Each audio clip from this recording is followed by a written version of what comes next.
May isang kakaibang nilalang na walang makapagsabi kung ito ba ay isang aswang o isang malaking hayop. Hugis tao na may pakpak ng panigi. Habang naglalakad si Tata Bantang ay nasipat niya ang nilalang na iyon na marahang gumagapang sa isang bubong. Bandang 7:00 pa ng gabi.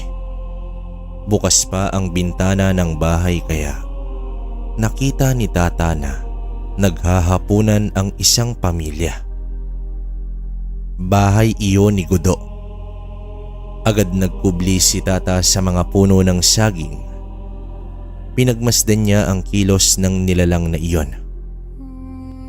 Gumagapang na ito patungo sa nakabukas na bintana. Bago pa man makasilip ang nilalang ay hinila na ni Tata ang paa nito at ibinalibag sa puno ng malaking mangga. Tumayo naman agad ang nilalang na animoy walang nangyari. Ibinuka nito ang pakpak at sumugod ito kay Tata. Sinalubong niya naman ito ng suntok at agad nabiyak ang bungo nito. Masasabi ni Tata na nabiyak ang bungo dahil sumirit ang dugo nito sa ulo at parang lasing dahil nahilo ito sa suntok ni Tata. Bago pa man makahalata si Gudo ay tumakbo ng mabilis si Tata na hila-hila ang paa ng nilalang. At sa gubat, doon niya ito pinagsusuntok ng husto. Sa hinuha niya ay hindi nakakapagsalita ang nilalang na iyon hanggang sa lupaypay na ang nilalang. Kumuha ng bagakay si Tata at doon niya pa ito pinatalas ang dulo gamit ang punyal sa harapan mismo ng nilalang. Ilang minuto pa ay itinarak niya ang bagakay na tumagos sa ulo ng nilalang. Nangisay ito bago tuluyan mawalan ng buhay. Taong 2013, isa ako sa mga pasaherong nakatigil sa pier ng Cebu dahil ito sa bagyong Yolanda. Hindi rin ako makauwi dahil wala nang masakyan ng mga oras na iyon. Nasa labas lang ang mga pasahero dahil hindi muna ito pinapapasok sa terminal ng pier. Hinihintay pa kasi ang anunsyo ng kinauukulan kung may biyahe pa dahil sa may paparating na bagyo. Ang lalaki sa aking tabi ay may kinuha sa kanyang bagahe hanggang sa nahulog ang isang bagay na ipinagbabawal sa loob ng pier. Nagtanong ako kung bakit may dala siyang patalim. Hawakan lang naman ang nakita ko pero sigurado ako na isa iyong patalim. Pinulot ng lalaki ang bagay na iyon at ngumiti ito. Hindi raw pwede na iiwan niya ang bagay na iyon dahil pamana pa iyon ng kanyang ama. Ang tawag niya sa patalim na iyon ay kalis. Dahil na rin sa tagal namin sa labas ay hindi maiiwasan na may makakausap ka tungkol sa mga bagay-bagay sa mundo. At dito ko nalaman mula sa lalaki na nagngangalang Ernesto Marasigan ang kwento ni Tata Bantang. Bago tayo magpatuloy sa kwento mga kabaryo, nais ko sanang hingin ang inyong konting oras. Sa mga hindi pa po nakapag-subscribe sa ating channel, pindutin lamang po ang subscribe button at i-hit na rin po ang like. I-on nyo na rin po ang notification bell para hindi kayo mahuli sa ating upload sa araw-araw. Yun lamang mga kabaryo. Ituloy na natin ang kwento. Ang kwentong ito ay nangyari sa taong 1968 sa isla ng Busuanga, Palawan. Sa mga panahong ito ay nasa edad 55 na si Tata Bantang. Kung ilalarawan siya ng mga nakakakilala ay isa itong masayahing tao, palangiti at palakaibigan. Mabuting tao, simple, payak ang pamumuhay ngunit matulungin sa kapwa. Wala rin siyang permanenteng trabaho at kung saan-saan na lang din ito nakarating. Minsan tambay sa kanilang lugar, tapos bigla na lang nawawala na ilang linggo at nariyan na naman ulit. At kapag tinatanong kung saan ito nanggaling ay palaging dahilan nito ay nagbabakasyon ito sa kanyang kamag-anak. Ayon sa mga kababata ni Tata, nag-iisang anak lang daw ito at isang araw umalis ang pamilya at lilipat na raw sa kabilang bayan. Makalipas ang ilang buwan ay bumalik si Tata pero siya na lamang mag-isang tumira sa kanilang bahay at hindi na rin nila nakita ang mga magulang nito. Ayon naman sa binatilyong Tata noon ay nasa ibang bayan na raw nananatili ang kanyang mga magulang. Dahil nga sa palabiro at bungisngis itong si Tata ay hindi na lang nag-usisa pa ang mga tao. Isang araw, nagulantang ang mga taga-baryo dahil may natagpo ang napakalaking nilalang na nakasabit at nakadipa sa isang puno. Nakatali ang mga kamay at pakpak nito. Hindi mawari ng mga tao kung ito ba ay malaking panike o isang aswang. Dahil hugis tao ang katawan na mabalahibo ngunit parang aso ang mukha at may pakpak ng paniki. Ang mga kuko sa paa at kamay ay mahaba. Wala na itong buhay dahil may nakatarak na bagakay mula leeg at tumagos ito sa kanyang ulo. Nagkumpulan ang mga tao at isa na doon, itong si Tata. Patay mali siya lamang ito at nakiusyoso pa sa nangyari. Kahit si Tata ay hindi rin alam kung anong uri ng nilalang ang kanyang napaslang. Basta, ang alam niya ay hindi ito ordinaryo at may pambihirang lakas din. Para kay Tata, mas malakas pa ang nilalang na iyon kumpara sa manananggal. Dahil sa takot ng mga taga-baryo ay sinunog na lang nila ang malaking nilalang na tinagurian nila na taong paniki. Lingid sa kaalaman ng mga tao na si Tata ay isang manunugis ng aswang. Sa edad na 9 na taon ay nilisan na ng pamilya ni Tata ang baryo at sa kanyang pagkakatanda mula umaga hanggang gabi ang paglalakbay nila habang nakasakay sila sa kangganang kabayo. Nagpunta sila sa isang liblib na lugar. May isang matandang lalaki na nakatira sa bahay na kanilang tinuluyan. Ang tawag ng mga magulang niya rito ay Apo Alamid. Habang tumatagal sila at nasa wastong pag-iisip na si Tata ay napag-alaman niya na isang babaylan pala ang kanyang ina at isang antingero ang kanyang ama.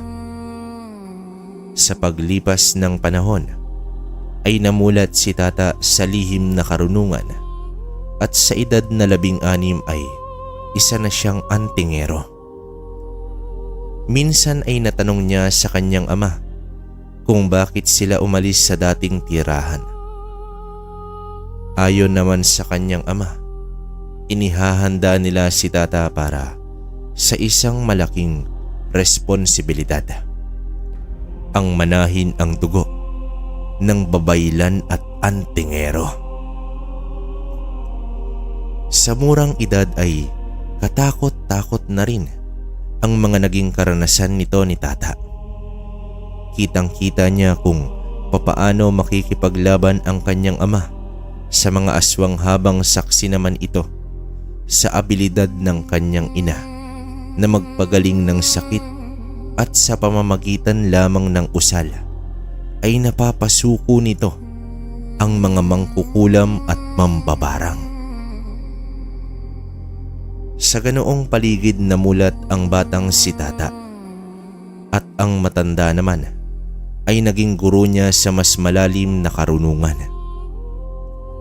Ang kaalaman sa pagtawag sa sibat ni Atardar, pamako, sinukuan at ang pinakamatindi, ang 7 salita ng Diyos.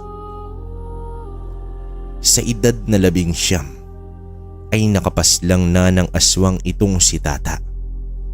Ngunit muntik na rin itong mamatay dahil nakalaban niya ang engkantong dalakit nun. Isang itim at malakas na engkanto ang dalakit nun. Sa pinagsamang puwersa ng kanyang magulang ay natalo nila ang engkanto. Hanggang isang araw ay inutusan nila si Tata na bumalik sa dating tirahan at maging tagapagligtas ng mga tao, subalit kailangan niyang itago ang tunay na pagkakakilanlan para na rin sa sariling proteksyon. Kaya ginampanan ni Tata ang isang nilalang na mahina, palabiro at puro pagsasaya lamang ang alam. At ito'y taliwas sa kanyang tunay na pagkatao. Gayunpaman, isang ordinaryong tao para sa lahat itong si Tata. Utos-utosan sa mga negosyante, isang kargador, minsan ay nakikigapas rin ito sa mga palayan at kung minsan ay sumasama sa mga mangingisda bilang trabahador. Sa panahong ito ay nagbabadyang mabulgar ang lihim ni Tata. Minsang dumalo siya sa isang handaan, kaarawan kasi ng tinatawag niyang amo, isang negosyante na may-ari ng malaking tindahan sa kanilang lugar.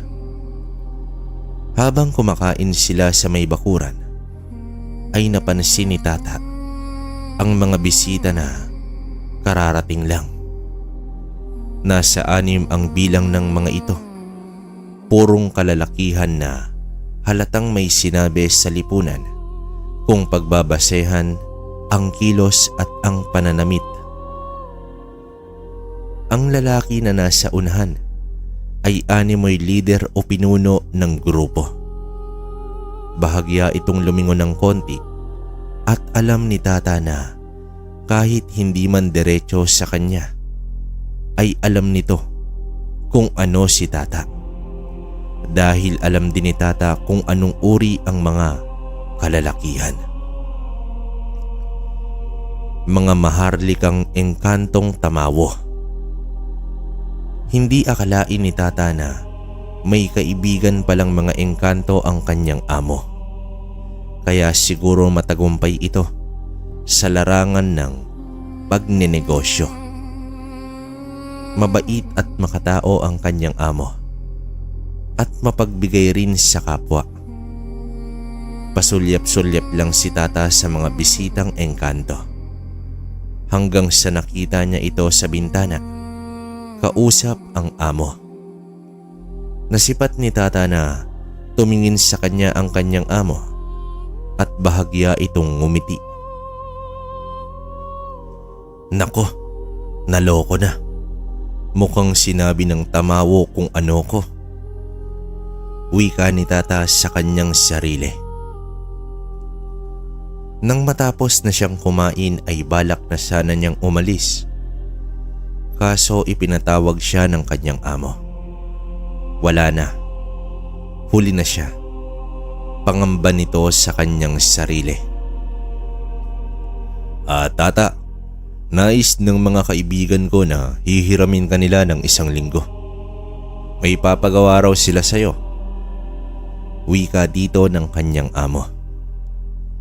Tumingin si tata sa bisita. Tumango ito at bahagyang ngumiti. Wala nang pagpipilian si tata kundi ang pumayag. Ayon pa sa kanyang amo, siya mismo ang nagrekomenda sa kanya dahil mabilis, masipag at maayos pagdating sa trabaho. Matapos masabi ang lugar na pupuntahan ni tata ay umalis na rin ito. Iba ang tingin ng tamawo sa kanya. Diretso at nakangiti na animoy may napakaraming kahulugan.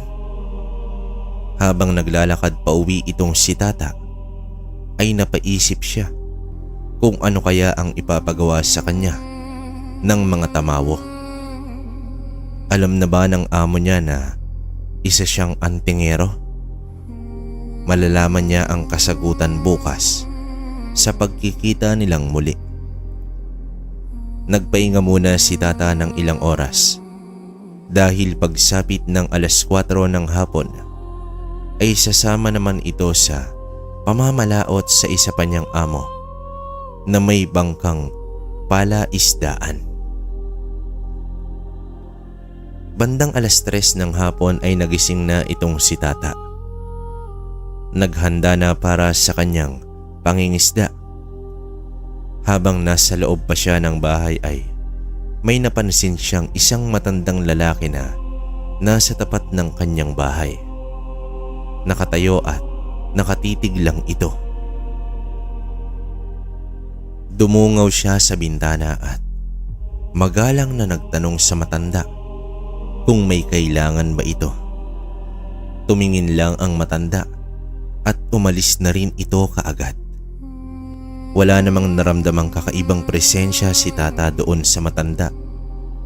Hating gabi na nang matapos ang gawain niya sa pangingisda. Pauwi na siya bitbit ang isang supot ng isda.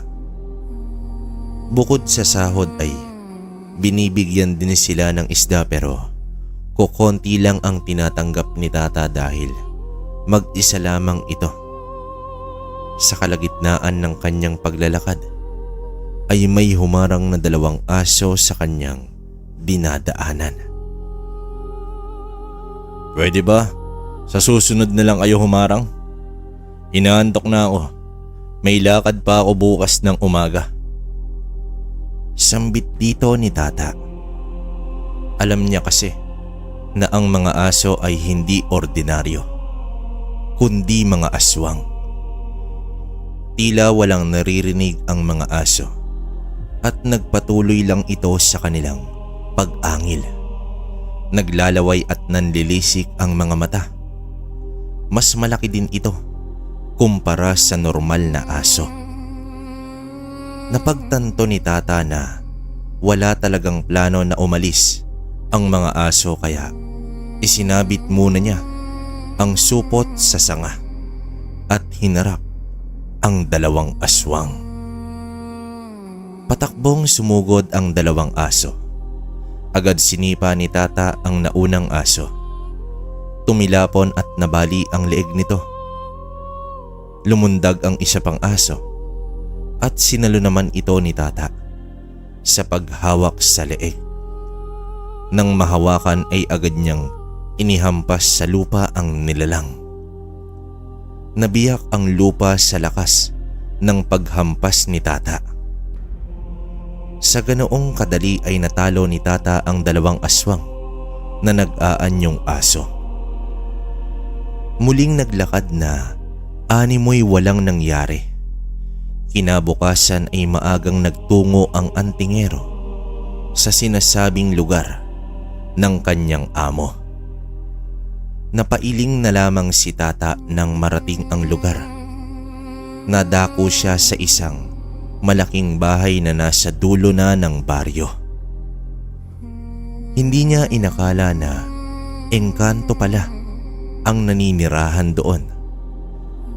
Pasilip-silip si Tata hanggang sa dumungaw sa bintana sa may ikalawang palapag ang lalaking tamawo. Bumukas ang labasan at may isa na namang tamawo ang humarap sa kanya. Nang makapasok na siya sa bahay ay ibang-iba ang loob nito kumpara sa labas. Kung titingnan kasi ito sa labas ay normal na malaking bahay, ngunit sa loob ay tila isang palasyo. Napakalawak at napakahaba ng pasilyo na ang materyales ay marmol at mga ginto. Napangiti na lamang ang antingero dahil ito ang unang beses na nakapasok siya sa mundo ng mga engkanto. Nakita rin niya ang lalaking tamawo na nakaharap niya kahapon. Tumango at ngumiti ito sa kanya, tsaka itinuro ang kinaroroonan ng hari. Nilakad niya ang napakahabang pasilyo hanggang sa narating niya na ang kinauupuan ng hari. Ayon sa Haring Tamawo, matagal na raw nilang sinusubaybayan ang buhay ni Tata at ito ang kanilang napili na pakiusapan na tulungan sila sa kanilang suliranin. Nangako din ang hari na bibigyan siya ng kayamanan tulad ng ginto. Itinuro ng hari ang magiging gantimpala ni Tata kapag nagtagumpay ito sa hinihiling na tulong. Tumambad kay Tata ang napakaraming ginto. Kung ang iba ay nagpapakamatay na halos para lang makamina ng ginto, pero inihain na kay Tata ang kayamanang pinag-aagawan ng mga tao. Ipagpaumanhin mo, kaibigan, pero pagdating sa ganitong serbisyo ay hindi ako tumatanggap ng kabayaran. Hayaan niyo akong tumulong at huwag niyo akong babayaran. Wika dito ni Tata. Ikinatuwa naman ng hari ang sinabi ni Tata. Talagang isang tunay na antingero ang taong ito. Gayunpaman, inilahad ng hari ang kanyang sadya. Ayon dito, sa kabilang bahagi ng kaharian ay may mga engkantong namiminsala. Balak nilang sakupin ang kaharian ng mga tamawo. Sa katunayan, malalakas na uri ng engkanto ang kanilang kalaban kumpara sa lahi nila. Ang tanging nagagawa lamang ng kanilang mandirigma ay ang pabagalin ang pananakop ng kalaban. Kaya nangangailangan sila ng tulong, at sa mundo ng mga tao, nakakita sila ng potensyal na mandirigma. Ang makakalaban ni Tata ay ang mga engkantong kung tawagin ay Dalakitnon. Nanlaki ang mga mata ni Tata dahil minsan na rin siyang ginambala ng Dalakitnon noong kabataan niya na muntik niya nang ikinasawi. Hindi agad nakaimik ang antingero. Ilang segundo rin siyang natigilan. Sa dami ba naman na pwede niyang makalaban ay ang mga Dalakitnon pa. Kaibigan, maaari ko bang pag-isipan muna? Hindi kasi maganda ang naging karanasan ko sa isang Dalakitnon dati. Pakiusap dito ni Tata. Kung yan ang iyong nais, kaibigan, maghihintay kami sa iyong pagbabalik. Pero alalahanin mo, nakapasok na sila sa kaharian. Tugon dito ng Haring Tamawo. Nang makalabas na si Tata sa bahay, ay muli niya itong nilingon. Nakita niya ang iilang katao sa loob nito na naninirahan sa bahay. naging normal ang tanawin sa malaking bahay. Nakayukong naglalakad ang antingero at hindi malaman kung ano ang gagawin. Sa unang pagkakataon ay nakaramdam ito ng pangamba sa kanyang kalaban. Marahil dala ito ng kanyang karanasan noong kabataan pa niya. Kailangan ni Tata ng payo para sa malaking bagay na ito, at ang makakapagbigay lang sa kanya nito ay ang mga taong tumalo minsan sa isang dalakit nun. Walang iba kundi ang kanyang mga magulang. Tinahak ni Tata ang daan patungo sa kinaroroonan ng kanyang mga magulang. Masayang dumating ang antingero sa piling ng kanyang mga magulang. Matanda na ang mga ito, kitang-kita sa itsura, subalit may kakayahan pa rin ito sa larangan ng espiritual. Hindi nagpunta si Tata upang magbakasyon lang. Alam ng mga magulang na may kailangan ito. Nang matapos ang hapunan, ay kinausap siya ng mga magulang niya. Pansin kasi na may iniisip ang kanilang anak. Dito na inilahad ni Tata ang bagay na bumabagabag sa kanya. Ayon sa kanyang ina, ang pinagsamang lakas ng espiritual at lakas ng pisikal ang dahilan kung bakit nagapi nila noon ang isang dalakit nun. Ang dalawang kapangyarihan ay taglay ni Tata. Kailangan na maging buo ang tiwala sa lakas na taglay ng kanyang sarili. Anak, huwag mong hayaan na maging hadlang ang naranasan sa nakalipas. Bagkus, gawin mo itong lakas upang mapagtagumpayan ang anuman laban sa hinaharap. Magtiwala ka lang, anak. Wika dito ng kanyang ina. Isang araw lang na natili si Tata sa kanyang mga magulang. Umalis na rin ito, at sa pagkakataong ito ay handa na niyang harapin ang mga engkantong itim. Sa tapat ng malaking bahay ay nakatayo lamang itong si Tata. Hindi niya alam kung ano ang sasabihin sa mga tao na nasa loob. Makalipas ang ilang minuto ay muli niyang nasilayan ang lalaking tamawo. Agad na siyang lumapit sa labasan at gaya ng nauna ay may isang tamawo ang humarap at nagsama sa kanya sa loob ng bahay. Nawala na rin ang mga taong naninirahan sa bahay.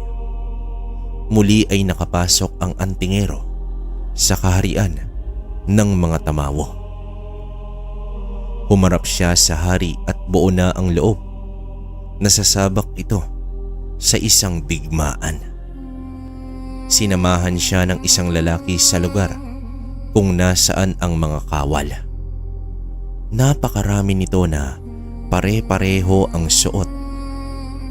Kahit ang mga itsura nito ay iisa lang din. May suot na mga baluti, pananggalang at sibat. Lahat ng mga kawal ay kulay ginto ang kasuotan. Ayon sa lalaki, puro ginto ang mga hibla ng kanilang kasuotan. Ngunit may nag-iisang kawal na may suot na kulay pula, subalit kasing kintab rin iyon ng ginto. Iyon ang palatandaan bilang komandante ng mga kawal. At may iniabot sa kanya ang lalaki, isang kalis na gawa sa purong ginto. Samantala, dumating na ang araw ng digmaan. Puti laban sa itim. Sa bawat engkantong tamawong napapaslang ay naglalaho ito at may lumalabas na hugis bilog na enerhiya at humahalo ito sa kalangitan. At sa panig naman ng kalaban ay literal na naaagnas at naglalaho. Nasipat na ni Tata ang pinuno ng mga dalakit nun. Higit na mas malaki ito at puno ng baluti ang katawan. Binanggalang nito ang mga kawal ng tamawo, sakay sa isang kabayo na 2 ang ulo.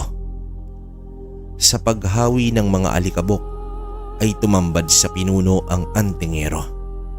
Mas binilisan pa nito ang pagpapatakbo sa kabayo upang banggain ang antingero. Lumuhod sa lupa si Tata at inundaya ng taga ang paa ng kabayo. Agad itong natumba. Tumalon naman ang pinuno at lumapag ito sa lupa.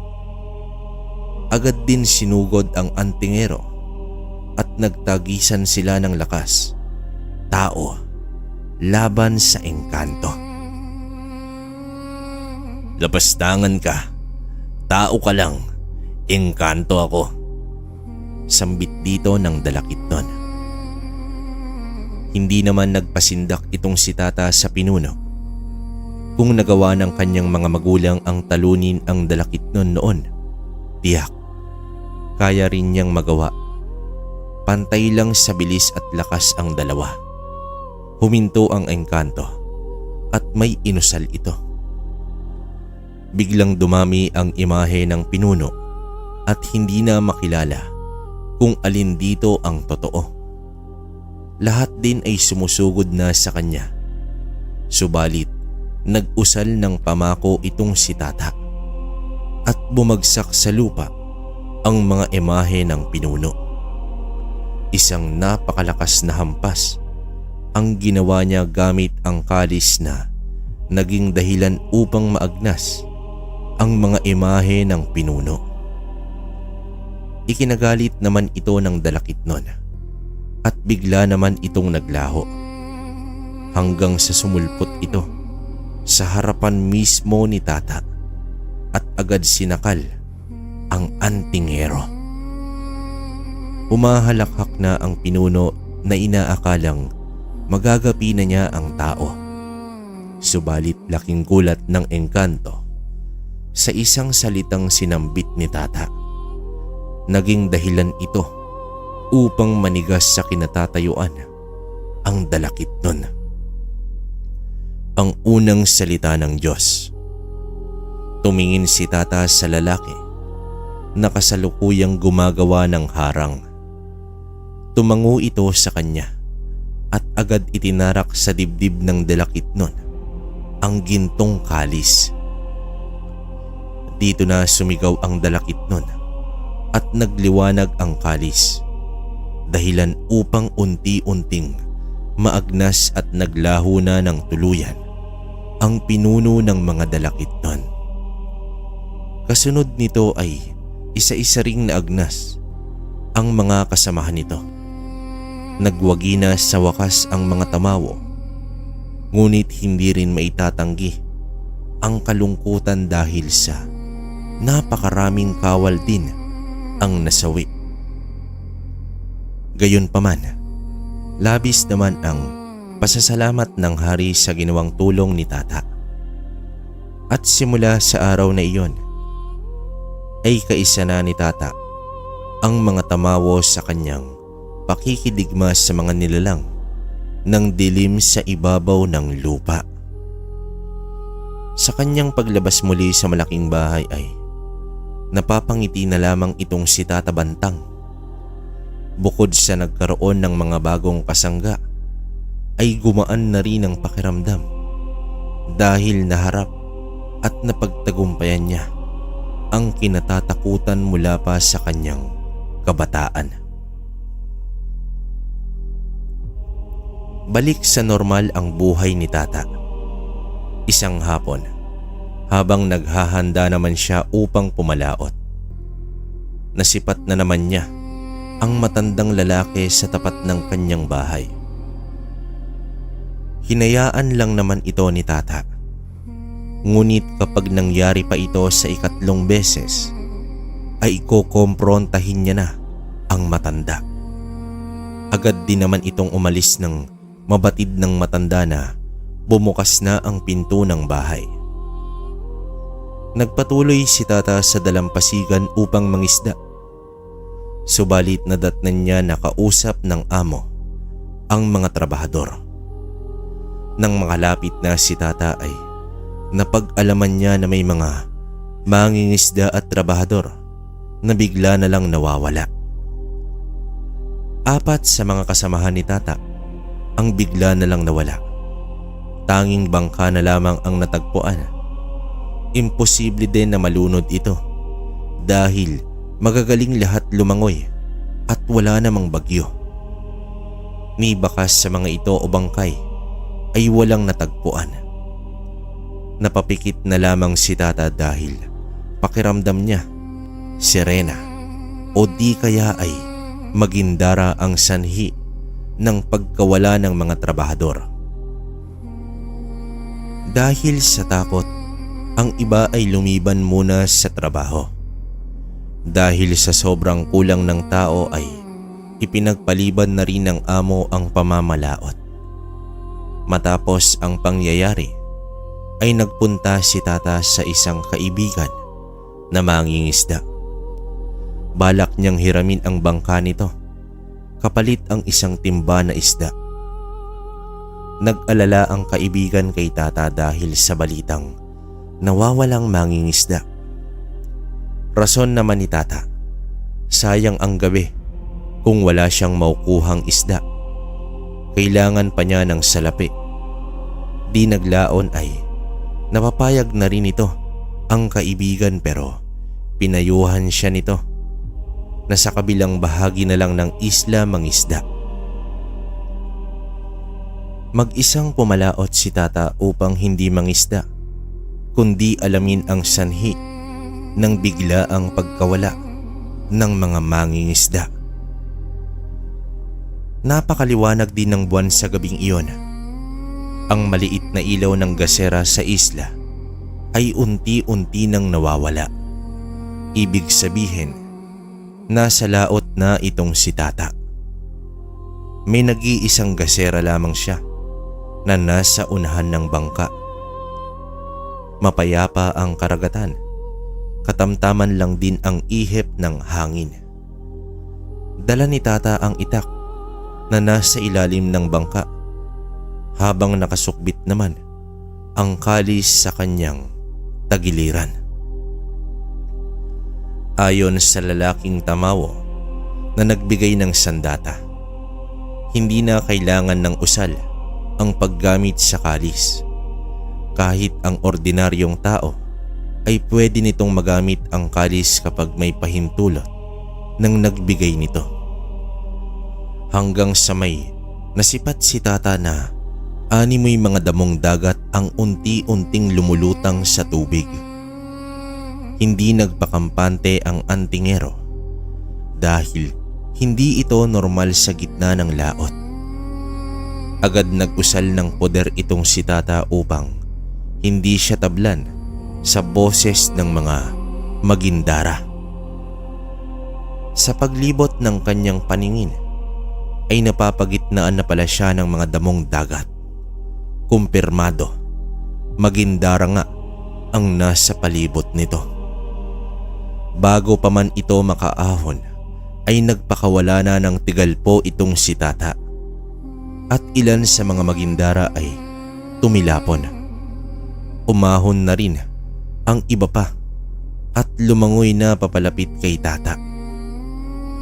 Totoo nga ang kanyang inala na ang mga aswang dagat ang sanhi ng mga nawawalang kasamahan.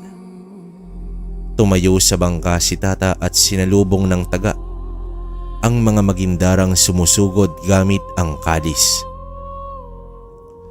Sa bawat pagtama ng talim ng kalis ay agad naaagnas ang magindara. Makalipas ang ilang minuto ay umatras na ang mga ito. Madaling araw na dumaong si Tata sa dalampasigan. Minarapat niya na kinabukasan na lang ipaalam sa kaibigan ang tungkol sa bangka. Bumalik si Tata na wala man lang nahuling isda. Kinabukasan ay nagtungo sa kaibigan itong si Tata upang magpasalamat sa bangkang pinairam. Masaya naman ang kaibigan dahil ligtas na nakabalik itong si Tata. Nagdahilan na lang ang antingero na sobrang konti lang ang huli nito dahil hindi na siya pumalaot pa. Ang inaakalang maging ligtas na ang mga mangingisda ay isa palang pagkakamali. Dahil habang nag-uusap ang magkaibigan sa tabi ng bangka, ay nasipat ni Tata sa di kalayuan ang galit na mukha ng Magindara na nakatitig sa kanya. Agad din lumusong ang nilalang sa ilalim ng tubig. Pagsapit ng gabi ay nabulabog ang pagtulog ni Tata dahil sa ingay at may nagtatakbuhan pa. Sumilip siya sa bintana at nakikita niya ang mga taga-baryo na nagtatakbuhan at ang iba ay nag-iiyakan pa. Lumabas ng bahay si Tata at dito nagtanong. Ayon sa babaeng napagtanungan, may mga sirena daw na umaatake sa kabahayan malapit sa dalampasigan. Alam ni Tata na hindi iyon sirena, kundi ang mga Magindara. Pumasok sa loob ng bahay si Tata at kinuha ang kalis. Subalit, papaano siya makikipaglaban sa mga Magindara na walang makakakita sa kanya? Kabado na si Tata at hindi siya makapag-isip ng tama. Ilang sandali pa ay sumugod na siya sa dalampasigan. Wala na itong pakialam kung may makakakita sa kanya. Nasalubong niya ang misis ng kaibigan at sinabi nito na patay na ang kanyang asawa. Nagmadali na si Tata hanggang sa tumambad sa kanya ang mga tao na nakabulagta na sa buhangin. Mga nilalang na kulay berde at may mga paa na. Hindi na nag-atubili pa si Tata at agad pinagtataga ang mga aswang dagat. Sa dami ng mga ito ay hirap na siyang apulahin kaya inilabas niya na ang piraso ng sinukuan. Agad na parilisa ang mga bagong ahon na mga nilalang ng dagat. Buong lakas na nakikipaglaban si Tata sa puwersa ng mga Magindara. Tumulong na rin kahit papaano ang mga taga-baryo. Sumigaw si Tata na apoy ang ipanglaban sa mga Magindara. Ginawa naman iyon ng mga tao. Makalipas ang halos kalahating oras, ay umatras na rin ang konting bilang ng mga aswang na natira. Nang humupa ang labanan, ay napatingin ang lahat kay Tata Bantang. Ikaw nga ang lalaking nakita ko na pumaslang sa taong paniki. Sambit dito ng matandang lalaki. Nakilala naman agad iyon ni Tata dahil ito ang matandang laging nasa tapat ng kanyang bahay. Wala nang may tatago pa si Tata kundi aminin ang katotohanan. Humingi rin ito ng paumanhin sa mga pamilyang naulila. Ilang dekada rin na may misteryosong nilalang na tagapagligtas sa mga taong inaatake ng aswang sa katauhan ni Tata Bantang.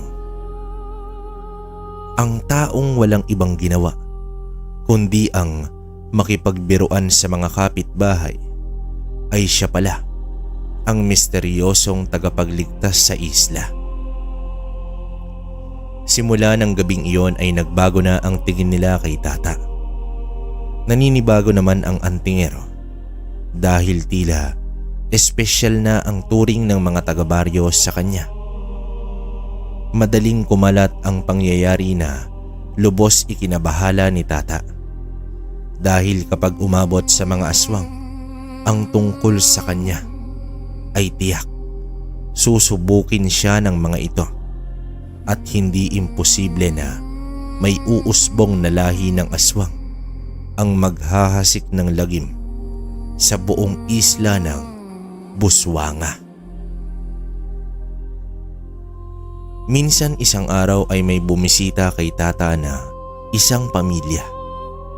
Ipinakilala ng babae ang anak nitong lalaki na 9 na taong kulang. Ayon sa babae, gabi noong ipinanganak niya ang bata nang may gumagambalang aswang. Nagulat na lamang sila dahil biglang sumigaw ang aswang at narinig na lamang nila ang pagdaing ng aswang sa matinding sakit. At nakita mismo ng kanyang mister kung papaano pinatay ng misteryosong lalaki ang aswang. Malaki ang kanilang kutob na iyon ay si Tata. Subalit wala nang maalala si Tata sa dami ba naman ang mga nakaengkwentro niya sa nakalipas na panahon. Napangiti na lamang si Tata. Wala na rin siyang magawa dahil ang mister mismo ang naglapag ng mga dalang pagkain para kay Tata. Mga gulay, prutas at iba pa. Nagpupumilit rin ang buong pamilya at naantig ang kanyang puso sa pasasalamat ng bata sa kanya. Sa kabila na wala na talaga siyang naalala sa mga ito, sa pag-alis ng mga panauhin ay napagtanto ni Tata na marami na pala siyang natulungang tao. Sadyang hindi nagbibilang ang taong buong puso ang pagtulong sa kapwa. Ang dating tahimik na bahay ni Tata ay lagi nang may bumibisita. Hanggang isang araw ay nagkaisa ang taga-baryo na magsagawa ng piging sa bahay mismo ni Tata. Hindi na rin nakatanggi pa si Tata sa pakiusap ng mga tao. Maraming pagkain, kantahan, sayawan at inuman. Habang nagkakasayahan ang lahat, ay nasipat ni Tata ang isang babae na tahimik lang sa isang sulok. Hindi rin niya ito nakitang kumain. Nang magtagpo ang kanilang mga mata, ay napakasama ng tingin nito sa kanya.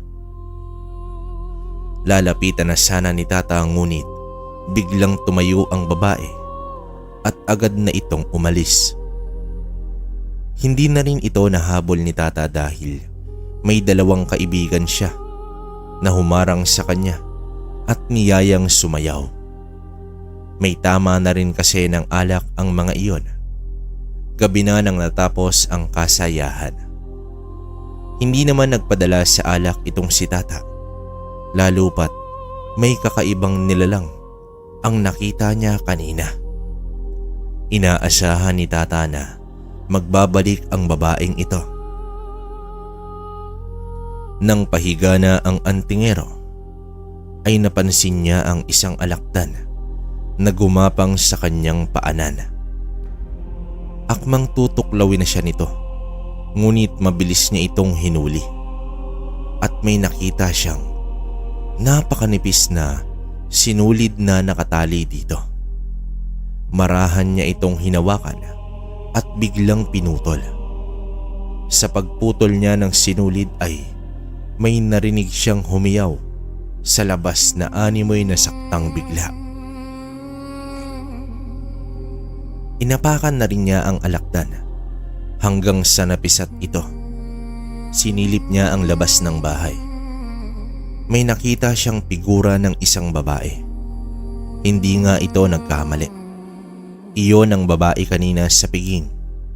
Isa pala itong mambabarang. Lumabas at hinarap ni Tata ang babae. "Sino ka? Anong kailangan mo?"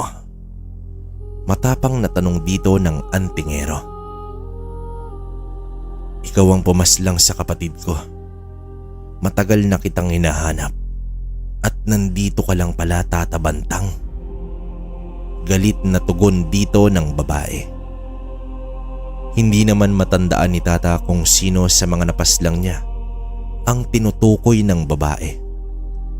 Pero hindi na mahalaga kung sino iyon dahil nasa harap niya na ang kalaban. Nag-uusal na ang babae at naglabasan na ang mga insekto. Naglakad lamang si Tata habang hinahawi ang mga insektong umaatake sa kanya. Gulat naman ang mambabarang at napapaatras na ito, ngunit patuloy pa rin sa pagpapakawala ng mga insekto. "Yan lang ba ang gagawin mo, mambabarang?" Pagtatanong dito ni Tata. Sa isip ni Tata, nag-aaksaya lang ng oras ang babae. Upang matapos na ang kahibangan nito, ay nag-usal na ng isang pamako itong si Tata. Natigilan ang babae na animoy nakalunok ng malaking bagay. Napahawak ito sa kanyang leeg at pilit umubo upang mailabas ang nakabara sa kanyang lalamunan. Ipinako ni Tata ang dila at lalamunan ng babae. Napaluhod na ito na pilit naghahabol ng kanyang hininga. Nakatayo at tiningnan lang ng antingero ang mambabarang hanggang sa napahiga na sa lupa ang babae. Lumakad si Tata at kinuha ang kalis. Ayaw niyang mag-iwan ng bangkay sa kanyang bakuran, kaya ibig niyang burahin sa mundo ang nilalang. Itinarak ng antingero ang kalis sa dibdib ng kalaban. Napasigaw ito sa tindi ng sakit hanggang sa unti-unting naagnas at naging abo ang babaeng mambabarang. Sino pa kaya ang susunod at gaano pa ba sila kadami? Pagtatanong na wika dito ni Tata sa kanyang sarili. Simula kasi na malantad ang kanyang pagkatao, ay nagkasunod-sunod na ang pangangambala ng mga nilalang ng dilim. Ang labis na ikinababahala ni Tata ay kung may madamay na mga inosente, katulad na lang sa pag-atake ng mga magindara. Sa pagpikit ng mga mata ni Tata ay dinala siya sa isang lugar kung saan napakaraming kambing ang pinapastol. Natuwa ang antingero dahil ang lulusog ng mga kambing. Kumaway rin sa kanya ang lalaking nagpapastol. Gumanti rin ng kaway itong si Tata hanggang sa nag-iba ang itsura ng lalaki at nabalot ito ng takot. Sa muling pagkurap ni Tata ay patay na lahat ang mga kambing. Ubos ang dugo at wakwak ang tiyan na wala ng laman loob. Biglang dumilim ang paligid at nakita niya ang napakaraming aswang sa paligid na nakangisi sa kanya. Dito na napabalikwas itong si Tata sa pagkakatulog. Hindi niya namalayan, sa beranda pala siya nakatulog. Tiningnan ang buong paligid habang hawak ang kalis. Mapayapa at tahimik ang paligid. Napabuntong hininga na lamang ang antingero ng mga sandaling iyon. Napagdesisyonan ni Tata na tumigil na sa iba pang gawain. Ang pangingisda na lamang ang kanyang pagkakakitaan. Magtatanim din siya ng mga gulay sa likod bahay upang may mailalako paminsan-minsan.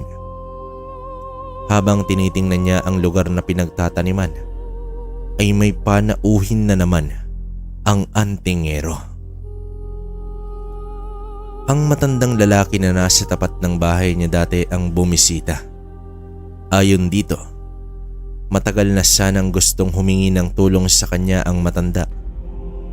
Kaso hindi ito sigurado noon kung si Tata ba ang tamang taong hihingan niya ng tulong dahil hindi pa niya naman ito kilala dati. Nasa ikalawang bayan pa ang lugar ng matanda. Ilang buwan na raw silang ginagambala ng isang nilalang. Kung dati ay mga alagang hayop ang inaatake, pero dumating na sa punto na may mga taong nabibiktima ang nilalang. Ayon sa mga nakakakita, isang halimaw daw ito. Malaki ang katawan na medyo nakabaluktot. May mahabang buhok at kulay berde ang buong katawan. Hindi naman mawari ni Tata kung anong uri ng nilalang ang tinutukoy ng matanda. Inabisuhan naman ni Tata na pupuntahan niya ang lugar sa loob ng 2 araw. Dala ang latigong pagi at kalis ay nagtungo na nga itong si Tata sa bayan ng matandang lalaking si Mang Tasyo. Sa baryo kung nasaan nakatira si Mang Tasyo, nagtungo itong si Tata.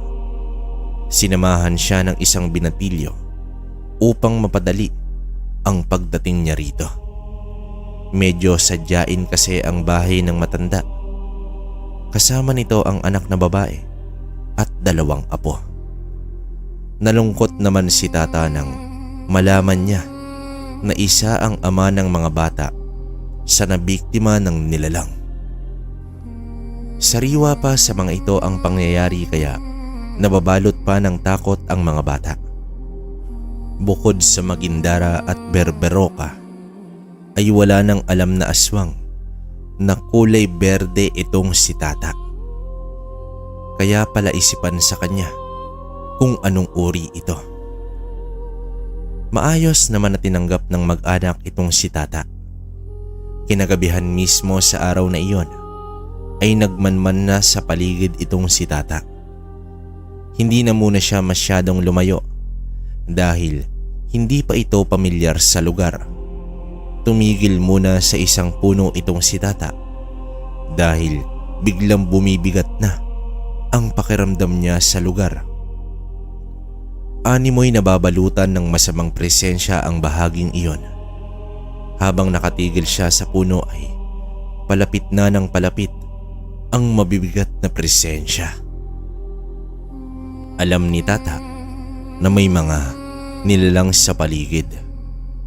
Hanggang sa nagpakawala ito ng tigalpo sa kanan at kaliwang direksyon. Sa parehong lugar ay may mga umatungal, tanda na natamaan ng tigalpo. Kaya pala hindi niya iyon nakikita dahil mga lahing abwak na nagkukubli sa ilalim ng lupa. O sige, ayaw niyong umahon? Pagbibigyan ko kayo. Wika dito ni Tata. Inilabas niya ang kahoy ng sinukuan at inilapag ito sa lupa. Gumagalaw ang lupa sa paligid ni Tata. Hudyat na nahihirapan na ang mga aswang. Natawa naman si Tata sa pakiramdam na hindi na makaahon sa pinagkukublian. Animoy tumitibok ang iilang bahagi ng lupa. Isa-isang hinugot ni Tata ang mga abwak at sinapak agad sa ulo. Sa bawat suntok ay nabibiyak agad ang bungo ng aswang. Ganoon kalakas ang suntok ni Tata. Nasa 8 abwak ang bumulagta makalipas lang ang ilang minuto. Hanggang sa may isa pang abwak ang lumutang sa lugar. Di hamak na mas malaki ito kesa sa ibang uri. Pinatunog pa nito ang mga buto sa katawan at tila naghahamon ng tagisan kay Tata. Sa pag-amba ng kalmot nito sa antingero ay sinalubong ito ng suntok ni Tata. Nabuwal ang iilang kuko ng aswang na labis nitong ikinagalit. Kaya mabilis nitong inundayan pa ng mga kalmot at suntok si Tata. Subalit naiilagan lahat ito ng antingero. Pumaikot ang antingero sa likod ng aswang. Bigla niya itong hinawakan sa ulo at agad hinugot ng antingero ang mahabang buto sa likod ng aswang. Bagsak agad ang aswang at nangingisay pa ito. Nagyayabang ka pa kanina, di ba? Sige, patunugin mo ulit ang mga buto mo, demonyo ka. Sambit dito ni Tata. Hinila niya ang aswang, hawak ang paa, at ibinalibag niya ito sa isang puno. Inipon niya ang mga bangkay ng abwak at binura sa mundo gamit ang kalis. Bumalik sa bahay si Tata, bandang alauna na. Nadatnan niya na naghihintay pala sa kanya ang matanda. Minabuting sa umaga na lang niya sasabihin ang pangyayari upang makatulog na ang matanda. Kinabukasan ay inilahad ni Tata na hindi lang halimaw ang umaatake sa lugar, kundi may mga abwak rin. Inamin na rin niya na ang ilan sa mga ito ay napaslang niya na kagabi. Asahan ang paghihigante ng mga lahing abwak. Ilang oras matapos ang usapan ay bumili ng isang sakong asin ang matanda. Bago tuluyang gumabi ay sinabuyan na ni Mang Tasyo ang buong paligid ng asin. Pati ang mga bubong at ang buong bahay. Sa dami ng asin ay talagang mahihirapan ang mga abwak dito. Pagsapit ng alas 11 ng gabi ay hindi nga nagkamali itong si Tata. Tata, ano bang magagawa kong tulong? Seryosong tanong dito ng matanda. Napatingin si Tata sa mahabang baril ng matanda na nakasukbit pa sa dingding ng bahay nito. Manong Tasyo, hindi man ikamamatay ng abwak ang bala niyan, pero iindahin nila ang matinding sugat na gawa ng bala. Wika dito ni Tata. Nakuha naman ng matanda ang ibig sabihin ni Tata. Agad pumwesto ang matanda sa bintana, katabi ang isang kahon na bala. Hindi lang pala iisa ang baril nito, kundi dalawa. Tinawag ng matanda ang anak na babae at silang dalawa ang pumwesto sa magkabilaang bintana. Napangiti naman si Tata sa kanyang nasilayan. Palaban din pala ang mag-ama, habang ang dalawang bata ay nasa sulok na kabalot ng kumot ang mga katawan. Nilapitan ito ni Tata at inusalan ng poder sa katawan. Sa hudyat ni Tata ay agad nagpaputok ang mag-ama. Nagpulasan naman ang mga abwak sa pagkagulat. Sapul agad ang dalawang abwak. Lumabas na si Tata hawak ang latigong pagi. Habang nakikipaglaban si Tata sa mga abwak, ang iba naman ay tumalon na sa bakuran ng bahay, ngunit muli itong tumalon pabalik dahil sa mga asin sa paligid. Wala namang tigil sa pagpapaputok ang mag-ama.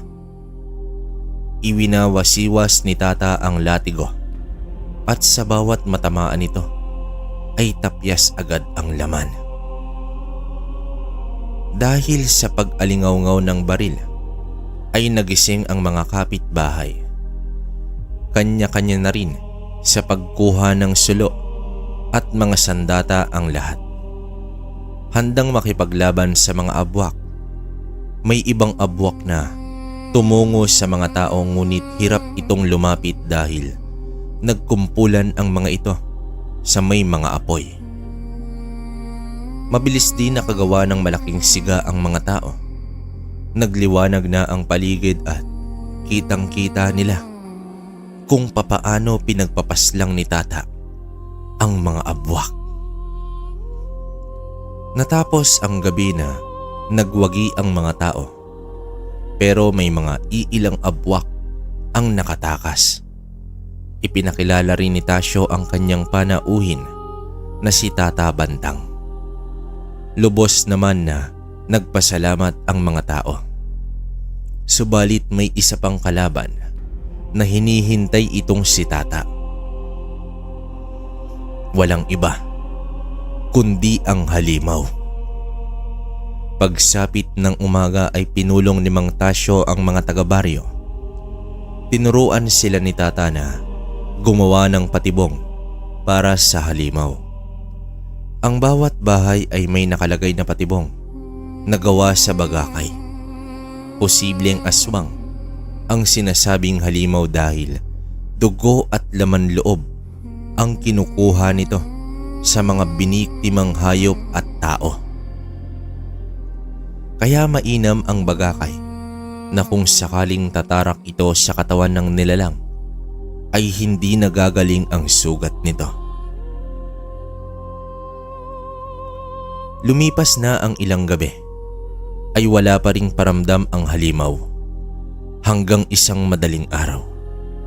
Bandang 2:00, nagising si Tata dahil sa tawag ng kalikasan. Habang nasa palikuran ang antingero ay nakarinig ito ng napakalakas na pag-angil. Umalingaw-ngaw ito sa katahimikan ng paligid. Nagmadali na itong si Tata at nasipat niya na nagbukas ng gasera ang isang bahay sa di kalayuan. Nagtapon din ito ng sulo sa bakuran upang magbigay liwanag sa paligid. At doon, nakita ni Tata ang halimaw na umahon mula sa hukay na patibong. Duguan ang likuran nito. Nagsisisigaw na rin ang mga tao sa bahay na iyon at nagkalampag pa ng mga kaldero. Isa-isang nagising ang mga kapitbahay. Agad tumakbo si Tata habang naglalakad na ng mabagal ang halimaw dahil sa tindi ng mga sugat nito. Nilundagan ni Tata ang halimaw at binanatan ng suntok sa likod. Bumagsak ang halimaw at umangil. Hinayaan muna ni Tata na bumangon at humarap ang nilalang. Nasilayan ni Tata ang kabuuan ng itsura nito. Isang nilalang na may malaking muka, may nakausling 2 pangil mula sa ibabang ngipin. Malaki ang butas ng ilong. Naninilaw ang mga mata. 6 bato ang pangangatawan. At may mahabang kuko na di hamak na mas malaki pa sa mga abwak. Umangil muli ang halimaw at sumugod na ito kay Tata. Sinalubong agad ito ng suntok. Ramdam ng antingero ang tigas ng pagmumukha ng nilalang na iyon. Akmang susugod ito uli, ngunit mga bala na ang sumalubong dito. Dumating si Tasyo at ang anak nito na walang tigil na pinagbabaril ang halimaw. "Demonyo ka! Ikaw ang pumatay sa asawa ko!" Sigaw dito ng babae. Tinatablan ang halimaw kaya hinayaan na lang ni Tata na makapaghiganti ang mag-ama. Tadtad na ng bala ang halimaw at bumulagta na ito subalit humihinga pa rin.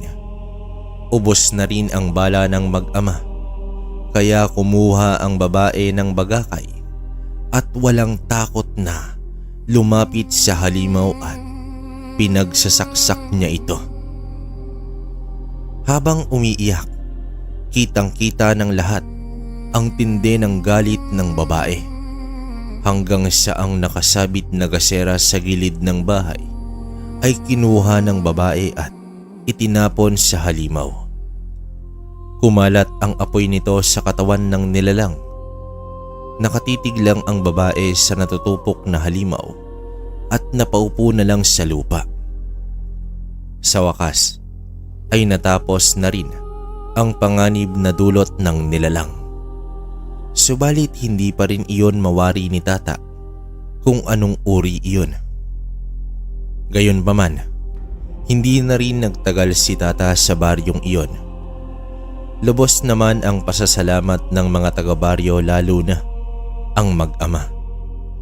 Isang pamayanan na naman ang natulungan ni Tata Bantang. Sa ilang araw na pagkawala ni Tata sa kanyang baryo, ay marami ang pumansin sa kanyang pagbabalik. Hinarang siya ng mga kaibigan at ang iba ay nag-alok pa ng inumin at pagkain. Ibang-iba na talaga ang turing ng mga tao kay Tata Bantang.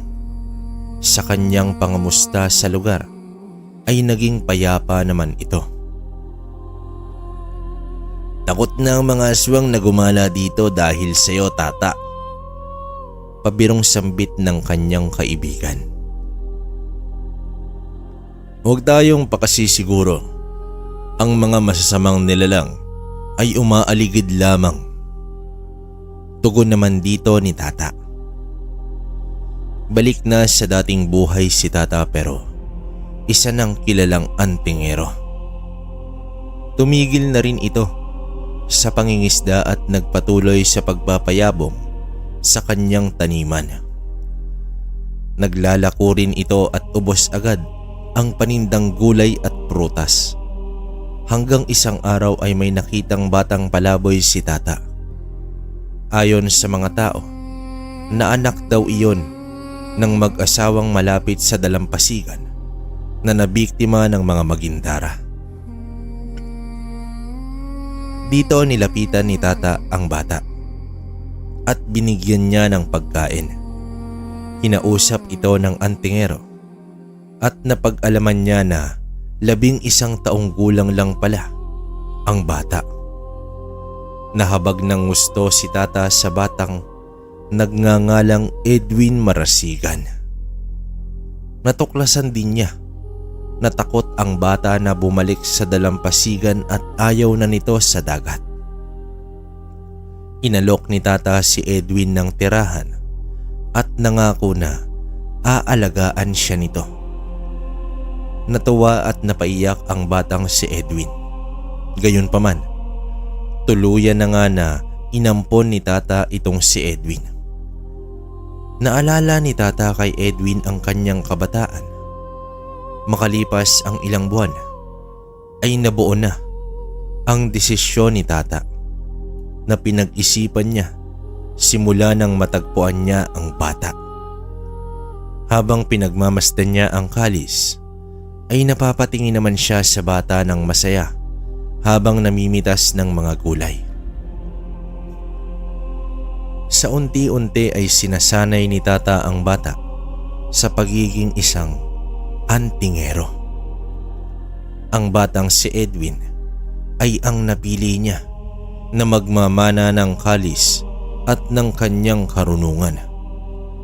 Darating din ang hangganan ni Tata sa mundo, kaya mas mabuti na may iwan sa kanyang sinimulan. Naging disipulo ni Tata itong si Edwin. Minsan isang hapon, habang papauwi na itong si Tata, ay nasipat niya sa unahan ang lalaking tamawo na nagbigay sa kanya ng kalis. Ngumiti ito sa kanya at tumango. Sumama ang lalaking tamawo sa kanyang bahay. Nilapitan ng tamawo si Edwin at hinaplos ang ulo. Kitang-kita ni Tata ang liwanag na bumalot sa bata. Muling tumango sa kanya ang lalaki at nagpaalam na. Tumingin ang antingero sa bata at sa sandaling iyon, ipinagkaloob na ng tamawo ang kanyang kalis sa batang si Edwin.